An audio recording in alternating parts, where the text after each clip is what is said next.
Vamos a levantar un aleluya a nuestro Señor. Cántale con todo tu corazón.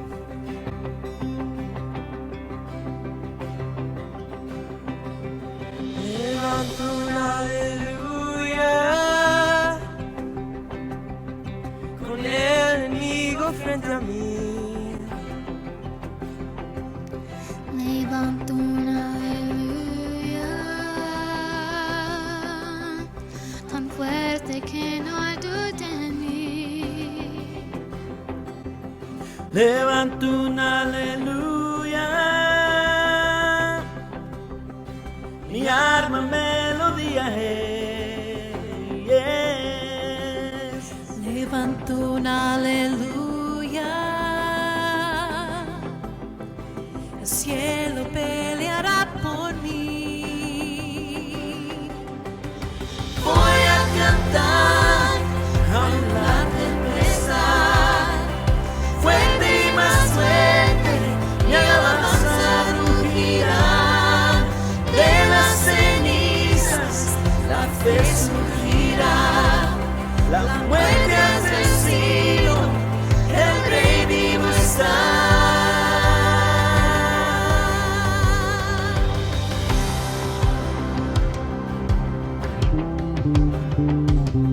Levanto un aleluya con todo lo que hay en mí. Levanto un aleluya para la oscuridad huir. Levanto un aleluya sin saber lo que está muerto en mí. Levanto un aleluya, temor pierdes control en mí. Voy a cantar aún la tempestad, fuerte y más fuerte, y alabanza rugirá. De las cenizas la fe surgirá, la muerte has vencido, el Rey vivo está.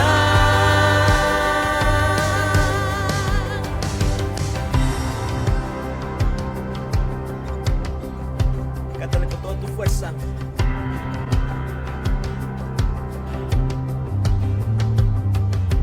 Canta más fuerte, Canta aún más fuerte, canta más fuerte, canta aún más fuerte, canta más fuerte, canta aún más fuerte, canta más fuerte, canta aún más fuerte.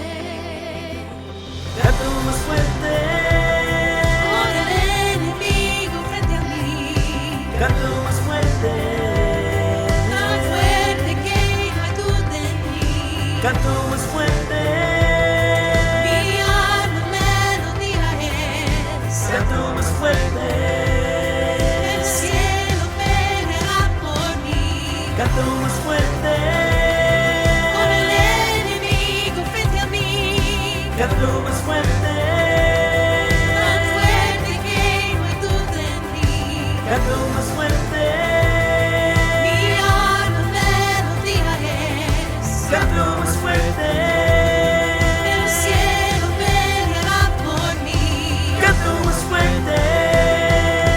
Voy a cantar Aún en la tempestad, fuerte y más fuerte, mi alabanza rugirá. De las cenizas la fe surgirá, la muerte has vencido, el Rey vivo está.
Espero que te gozaste durante ese canto de alabanza. Me encanta ese canto porque habla de lo que sucede cuando te pones a alabar a Dios en medio de la adversidad. Sabes, la Biblia dice que Dios habita en las alabanzas. Que significa para mí que no importa la situación, no importa el tamaño de la prueba, cuando te pones a alabar a Dios, Él viene y establece su trono ahí en tu situación. Y su presencia le dice al enemigo, a la enfermedad, al banco, a las voces negativas, yo soy su Dios. Dios de lo imposible. Yo soy el que da la última palabra. Los vientos y las aguas me obedecen. Así que quédense quietos y sepan que yo soy Dios. Déjame animarte, que seas fuerte y valiente porque Dios va delante de ti. Amén.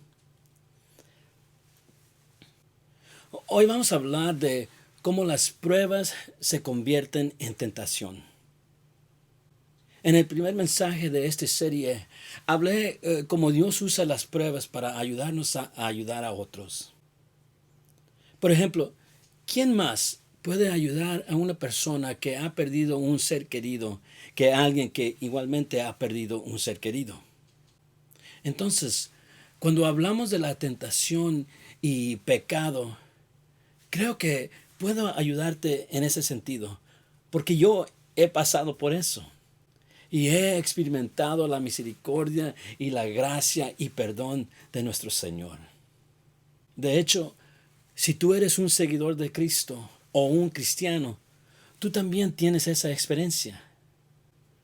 Recuerdo en la historia de Jesús cuando perdonó y liberó a aquella mujer que fue encontrada en adulterio. Y Jesús les dijo a sus acusadores, el que sea sin pecado, que tire la primera piedra, enseñándonos que ninguno somos perfectos, pero podemos ser perdonados y liberados, porque todos, cuando llegamos a los pies de Cristo, llegamos con pecado, y sabemos que después de ser salvos, estamos pasando por un proceso de santificación, ¿verdad?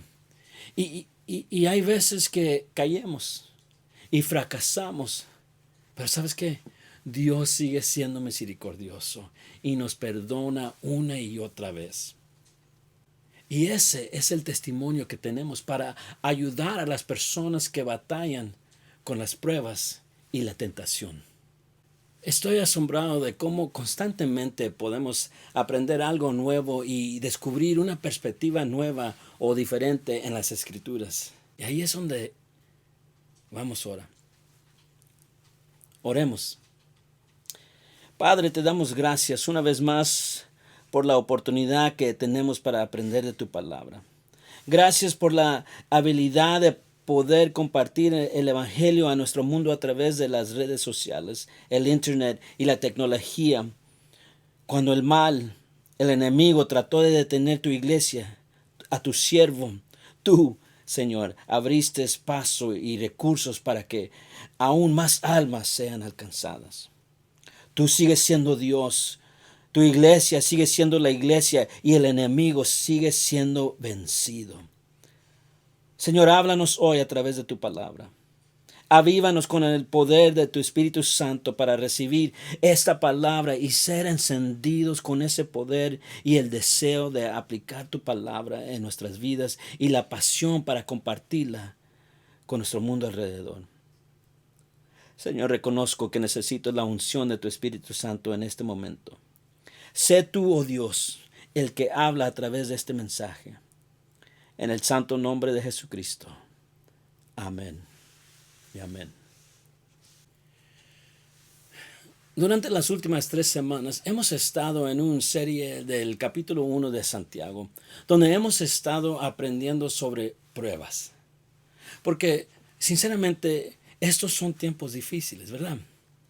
El mes pasado, cuando nos refugiamos en el hogar, y ahora, cuando miramos la reapertura de las empresas y la economía, pero aún por delante está la recuperación económica. Y así es una temporada de desafíos. Es una temporada de pruebas. Hay algunos hoy, tal vez has escuchado que tus horas de trabajo se están reduciendo. Tal vez escuchaste que está siendo suspendido. Tal vez ya perdió su trabajo y se pregunta cuánto tiempo durará su desempleo o sus ahorros. Y te preguntas cuándo podrás volver a trabajar. Y eso afecta muchas cosas además del dinero. Y es una temporada de prueba. De hecho, para cada persona hay pruebas emocionales, hay pruebas mentales, si tienes o no el virus. Existe la prueba física asociada con eso. Para algunos hay pruebas físicas no relacionadas con el virus, pero son tiempos de pruebas. Me gustaría animarlo a tomar su Biblia y buscar el capítulo 1 de Santiago para que puedan seguirnos.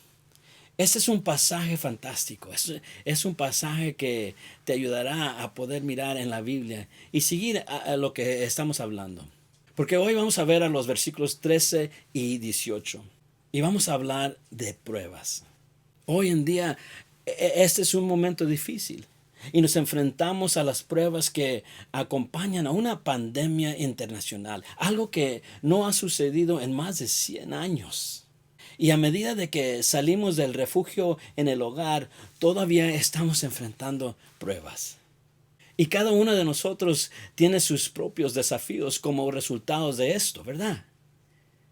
Y eso puede afectarlo emocionalmente, puede afectarte mentalmente, puede afectar tus relaciones, puede afectar tu sentido de cómo te ves a ti mismo. Porque sinceramente, para muchas personas y tal vez para todos nosotros, una parte de nuestra identidad es lo que hacemos, ¿verdad? Y cuando no puedes hacer lo que te gusta hacer o lo que has estado haciendo, te afecta. Y es una prueba. Entonces, esos son tiempos difíciles. Lo que hace que lo que estamos leyendo en el capítulo 1 de Santiago sea muy, muy relevante. Porque Santiago nos está enseñando cómo tú y yo podemos pasar de los problemas a triunfo. Ahora, si has estado con nosotros, ya sabes en la primera semana que comenzamos con considerarlo todo alegría. Que tú y yo tenemos la oportunidad de elegir. Podemos elegir cómo vamos a ver nuestra versión de la prueba. Luego vimos en la segunda semana cómo las pruebas desarrollan perseverancia. La perseverancia nos lleva a un lugar de madurez cristiano. Y así las pruebas tienen un propósito en la vida del creyente. Ellos, en palabras del capítulo 1 de Santiago, y que la paciencia o perseverancia tenga su perfecto resultado para que sean perfectos y completos sin que les falte nada. Ellos nos hacen completos y maduros sin que nos falte nada. Dios está trabajando en nosotros a través de estos tiempos de pruebas. Y luego vimos en la semana 3 que cuando pasamos por las pruebas, necesitamos ver las pruebas de una manera piadosa. Por lo que aprovechamos al máximo este tiempo de prueba. Entonces, cuando salimos de esta prueba, somos más fuertes y más maduros en Cristo. Ahora, veremos cómo resistir la tentación en medio de las pruebas. Santiago está escribiendo a cristianos que están dispersos por todo el mundo romano y es en un momento de pruebas para ellos. Y está dando información que los ayudará a enfrentar esas pruebas. Y te ayudará a ti y a mí también a enfrentar pruebas. Ahora, quiero señalar algo. Es muy interesante. Si tienes tu Biblia, lo verás. Cuando Santiago habla de pruebas, usa la palabra griega peirasmos. Y él usa eso y lo traduce como pruebas. En el capítulo 1 de Santiago, y los versículos 2 al 12. Pero cuando llegas a Santiago capítulo 1, versículos 13 y 18, esa misma palabra está y solo ahora se traduce como tentación. Aquí está el punto que Santiago está haciendo. Las pruebas pueden ser una tentación al pecado.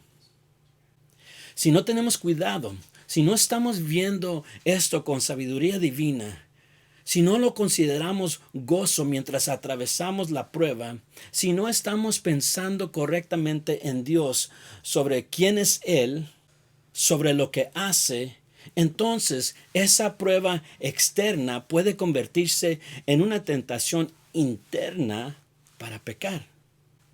Por ejemplo, puedes tener la prueba del dolor en tu cuerpo físico, y podrías sentirse tentado a usar drogas ilegales, usar opioides, usar marihuana para tratar ese dolor.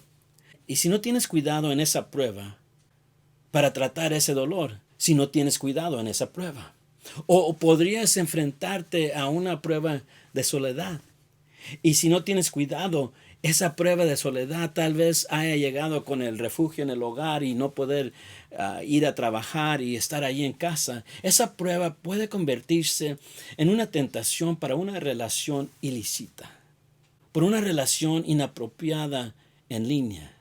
Cuando estás buscando compañía, estás buscando la interacción humana de una manera que no sea espiritualmente saludable y que no honre a Dios. Es una tentación en ese punto. Podría tener la prueba de la deuda financiera, de los déficits. No hay suficientes recursos financieros a través de su cheque de pago para cumplir con sus obligaciones. Podrías tener la tentación de robar. Podrías estar tentado a engañar a su estado financiero o gastos si estás dando una cuenta a su empleador.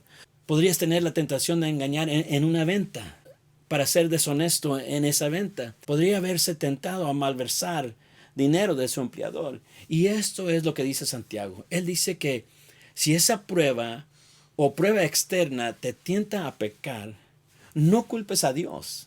Dios permite pruebas en nuestras vidas, pero Dios no nos tienta. Él quiere fortalecer nuestra fe, no socavarla.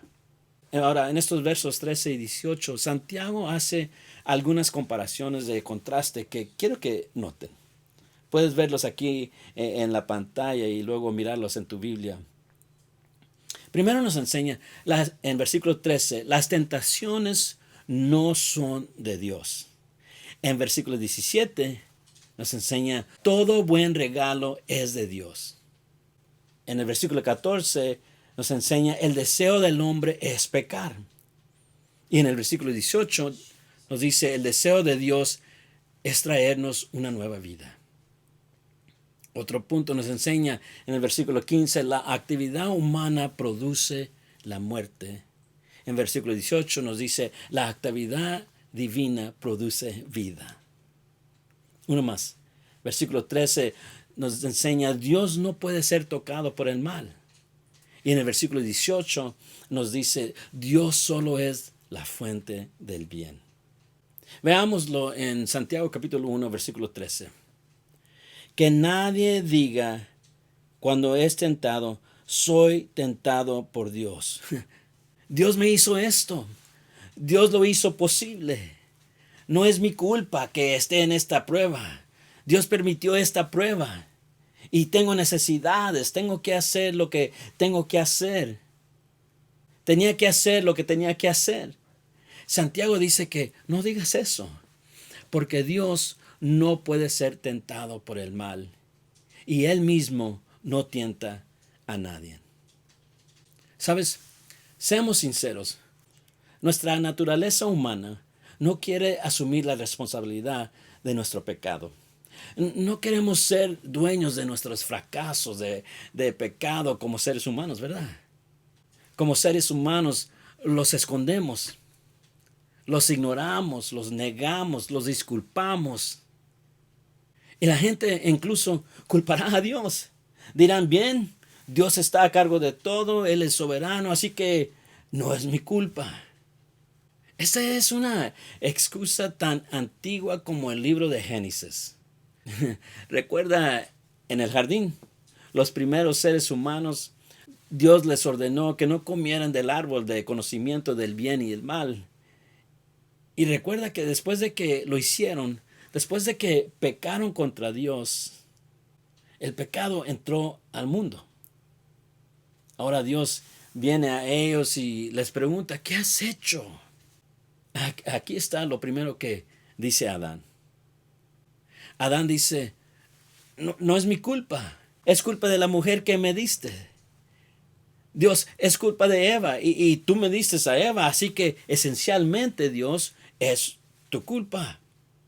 Y luego Eva dice, pues no es mi culpa, es culpa de la serpiente. La serpiente me engañó y Dios, si no hubieras criado la serpiente, entonces no estaríamos aquí con este problema. De todos modos, no podemos culpar de nuestro pecado a nadie más que a nosotros mismos. No podemos culpar a Dios, no podemos culpar a nuestra familia, no podemos culpar el hecho de que tengamos el pelo rojo y por eso tenemos mal genio, o que somos irlandeses y hacemos esto, porque somos alemanes y lo hacemos de esta manera, o somos latinos y así es como lo hacemos. No podemos culpar a nuestra nacionalidad. No podemos culpar a nuestra herencia, no podemos culpar a nuestros antecedentes, no podemos culpar a nuestra familia, no podemos culpar la forma en que fuimos criados. Entonces, ¿por qué pecamos? Esa es realmente la pregunta. Y nos ayudará a entender cómo funciona el pecado. Si recuerdas en Romanos capítulo 6, habla sobre cómo el pecado establece el campamento. Viene y se sienta en la base de la operación. Desea dominarnos, desea controlarnos. Bueno, cuando vienes al capítulo 1 de Santiago, lo que hace Santiago, y es tan interesante, nos cuenta cómo funciona el pecado. Y nos ayuda si entendemos que el pecado no es solo un acto de desobediencia. El pecado es un proceso. De hecho, si miras a Santiago, puedes ver que equivale a un proceso de 4 pasos. El paso número 1 es el deseo. Míralo en Santiago capítulo 1 y versículo 14. Sino que cada uno es tentado cuando es llevado y seducido por su propia pasión. Ahora, déjame hacer una pausa por un momento y decir esto, porque creo que esto es realmente importante. Y si no tienes una conciencia bíblicamente entrenada o no has estado viviendo como creyente por mucho tiempo, la gente puede pensar que es un pecado porque fuiste tentado. En otras palabras, pensaste algo, eso es malo. Pensé eso y por eso he pecado. No es pecado ser tentado. Es pecado cuando tú y yo actuamos en la tentación. Martín Lutero, el gran reformador, dijo esto: no puedes evitar que los pájaros vuelen sobre tu cabeza, pero puedes evitar que construyan un nido en tu cabello. Entonces, el problema no es la tentación, el problema es lo que tú y yo hacemos con él. Santiago, cuando habla de la tentación, habla del deseo. Él usa 2 palabras. Las palabras son llevados y seducidos. La tentación es como una trampa. Es como un cazador tratando de cebar una trampa para atraer a un animal.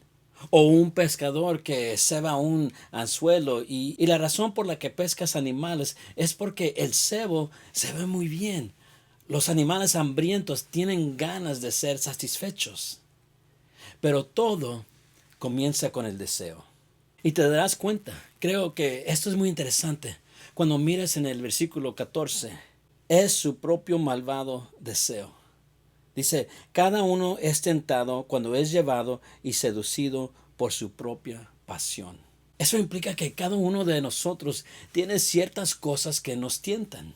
En otras palabras, las cosas que me tientan puede que no te tientan a ti. O las cosas que te tienten pueden no tentarme. Todos tenemos una personalidad diferente. Todos tenemos diferentes debilidades. Todos tenemos diferentes fortalezas. Y entonces tenemos que estudiar nuestra vida. Tenemos que mirarnos a nosotros mismos. Pablo dice esto en el capítulo 4 de 1 Tesalonicenses, el versículo 4. Dice que cada uno debe aprender a controlar su propio cuerpo. La idea es que aprendamos los desencadenantes, las cosas que nos hicieron pecar. ¿Qué es lo que llevó a eso? Aprendemos de eso. Entonces aprendemos a no meternos en ese tipo de situación. Entonces, pecado, un proceso de 4 pasos, comienza con el deseo. El segundo paso es el engaño. Míralo en la primera parte del versículo 15. Después, cuando la pasión ha concebido, ahora está enganchado a ti. Ahora está en tu mente. El pensamiento vino a tu mente. ¿Qué hiciste con eso? ¿Empezaste a pensar en eso? ¿Comenzaste a fantasear con eso? ¿Comenzaste a planearlo? ¿Empezaste a disfrutarlo? Porque en el momento que no atacas ese deseo, en el momento en que no manejas ese pensamiento, Pablo dice, llevar cautivo todo pensamiento a Cristo. Si no negamos ese pensamiento, si no negamos ese deseo, esa es la tentación. Comienza a crecer en nosotros. Santiago la compara con un bebé concebido. Una vez que ese bebé es concebido en el vientre, ese bebé comienza a crecer. Y cuando se concibe el pecado, el engaño, comienzas a pensar en él y a planificarlo. Luego se hace más difícil detenerlo. Entonces, hay un tercer paso, la desobediencia. Míralo en Santiago 1, versículo 15. Después, cuando la pasión ha concebido, da a luz el pecado. Ahora lo has deseado. En lugar de detenerte en el punto de deseo en el que pensaste que te metiste en el engaño de eso, fantaseabas con eso, dejas que se convierte en parte de tu pensamiento, dejas que se convierte en parte de tu corazón y ahora lo actúas lo que pensabas. Proverbios 23 dice esto, pues como piensa dentro de sí, así es él. Así que lo has dejado entrar en tu corazón. Y es por eso que el escritor de Proverbios dice en el capítulo 4, versículo 23, con toda diligencia guarda tu corazón, porque de él brotan las manantiales de la vida. Todo viene de mi corazón. Lo que sea que estemos en el interior, lo que sea que pensemos en el interior, invariablemente muestra la forma en que hablamos y las cosas que hacemos. Hay un cuarto paso. Termina en la muerte. El capítulo 1 y versículo 15, Santiago dice, después cuando la pasión ha concebido, da a luz el pecado. Y cuando el pecado es consumado, engendra la muerte. Pienso en Proverbios 14, 12, donde dice, hay camino que al hombre le parece derecho, pero al final es camino de muerte. En otras palabras, piensas, bueno, voy a escaparme con eso. Nadie se va a dar cuenta y yo puedo hacer eso. Nadie me atrapará. Y he cubierto mis huellas. O no importa, es solo parte de lo que soy. Pero lo que sucede es que cuando excusas el pecado, en última instancia, el pecado te llevará a la muerte. Así es como funciona la tentación. Y sobre todo, así es como funciona el pecado. Y lo mejor que podemos hacer es detenerlo. En ese punto emocional de deseo, deténgalo antes de que se convierta en un pensamiento completamente formado en su mente. Detente antes de que se convierte en algo en lo que estás pensando. Deténgalo antes de comenzar a planificarlo y se convierte en un comportamiento que conduce a la muerte. Esa es la secuencia y todo comienza en el lugar del deseo. Ahora déjame darte un puntero práctico. ¿En qué punto tratamos con el pecado? No en el punto de comportamiento. Por lo general ya es demasiado tarde. Tienes que lidiar con eso en el punto del deseo. Tienes que lidiar con eso en el estado emocional. Usted puede preguntar, ¿cómo hago eso? Aquí está la respuesta. Santiago nos las da. Tenemos que recordarnos quién es Dios, cómo es Él y lo que hace Él.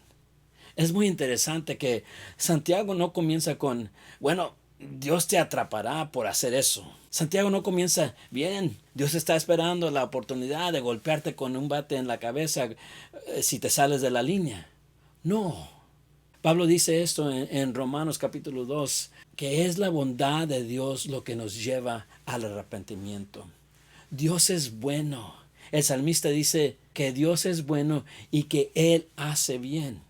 Y esto es lo que dice Santiago. Míralo en el versículo 16. Amados hermanos míos, no se engañen. Toda buena dádiva y todo don perfecto viene de lo alto.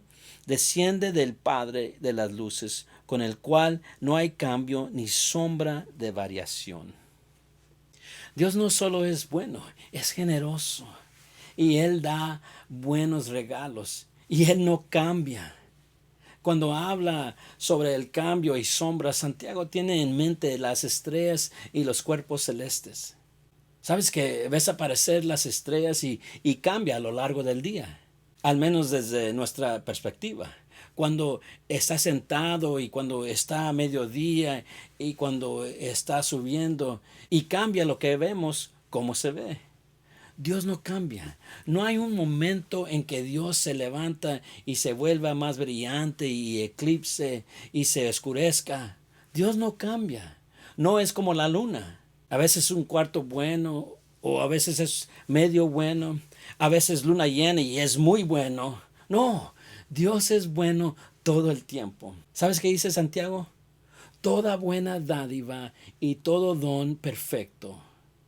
Sabes que a veces tenemos la tendencia a pensar que solo los buenos regalos están en las cosas grandes, lo cual no tiene nada malo. Dios te bendice con algo grande y te dices, wow, nuestro Dios es tan bueno. Puedo decirte que todo lo bueno que es parte de tu vida es un regalo de Dios. Todo. Esa sensación de logro que obtienes cuando compraste tu primer carro, ¿recuerdas? Sea un carro usado, un carro viejo, un carro nuevo. Esa sensación de alegría, ese es un regalo de Dios.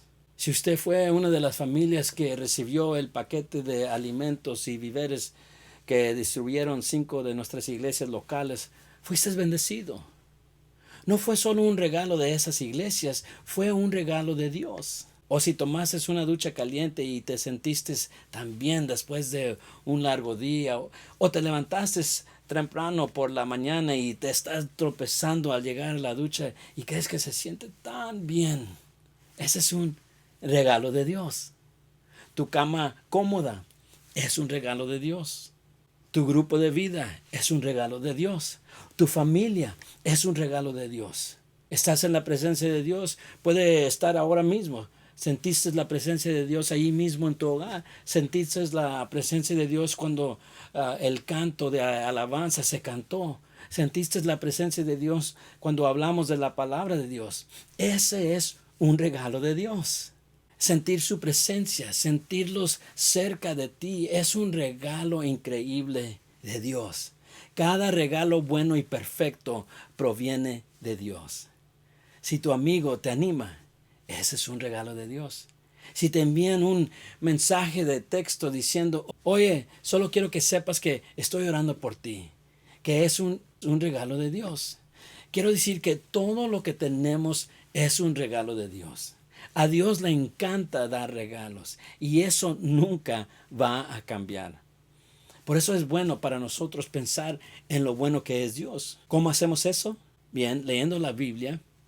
Leída en la Biblia, la palabra de Dios nos recuerda de su bondad, porque es promesa tras promesa. Dios recibe a personas pecaminosas y no solo las soporta, sino que las perdona y las lleva a un viaje espiritual. Él es un Dios bueno. Por eso es bueno adorar a Dios. Solo para estar en la presencia de Dios. Sabes que notas algo al verlo y te sientes cerca de Dios, que llena tu corazón de alegría y de fe en que Dios está contigo y es por ti. Y Él te va a ayudar. Él es un Dios bueno. Es bueno tener relaciones con otros cristianos. Es por eso que debes estar en un grupo de vida virtual para que Él pueda alentarlo. Y todas esas cosas nos recuerdan de la bondad de Dios. Para estar seguro, estos son tiempos difíciles. Pero déjame recordarte hoy, nuestro Dios es bueno. Nuestro Dios hace el bien. Él da buenos regalos y lo hace en cada estación de nuestra vida, en temporadas difíciles y en estaciones aparentemente fáciles. Dios siempre es bueno en los mejores tiempos y en los peores. Dios es bueno y hay que resolver eso en tu corazón. Él quiere hacer el bien en tu vida. Si lo conoces desde hace mucho tiempo, quiere hacer el bien en tu vida. Si acabas de llegar a conocerlo, Él quiere hacer el bien en tu vida. Si estás lejos de Dios, si le pones la vista encima, Él quiere hacer el bien en tu vida. Si le fallaste, Él quiere hacer el bien en tu vida. Él es un Dios bueno. Así que tengamos cuidado que en medio de la presión externa de las pruebas, no olvidemos que Dios es un Dios bueno. Eso nos ayudará a enfrentarnos a la presión interna de la tentación. En medio de la prueba, no cedes ante la tentación pensando que de alguna manera estás solo, que Dios ha olvidado y que Dios no te va a proveer. No dejes que la presión de la prueba te haga caer en la tentación de que de alguna manera tienes que lidiar con eso de una manera que desagrada a Dios, para cuidarte a ti mismo o para liberar la presión que sientes. Dios es un Dios bueno que hace el bien. Se deleita en dar regalos a las personas. Y Él está ayudando a su gente. Y Él quiere ayudarte a ti. No sé sobre ti, pero al pensar en eso me dan ganas de estar en su presencia. Me dan ganas de ir a Él. Él es un Dios bueno y hace cosas buenas. Se deleita en hacer cosas buenas. Hay una escritura que me encanta, que se encuentra en el capítulo 30 de Isaías, en el versículo 18, en el capítulo 30, versículo 18, donde el profeta dice esto: por eso el Señor los espera para tenerles piedad, por eso se levanta para mostrarles compasión. ¿Sabes lo que dice eso? Dios no puede esperar para ser bueno contigo. Dios se emociona. Se levanta para mostrarte compasión. Se entusiasma con la oportunidad de mostrarte poderoso en tu vida. ¿Y cómo accedemos a su bondad? Bueno, a veces simplemente hace cosas por nosotros porque es muy bueno. Pero Él nos invita a orar y pedirle lo que necesitamos. ¿Qué necesitas del Señor? Permítame que le haga esta pregunta.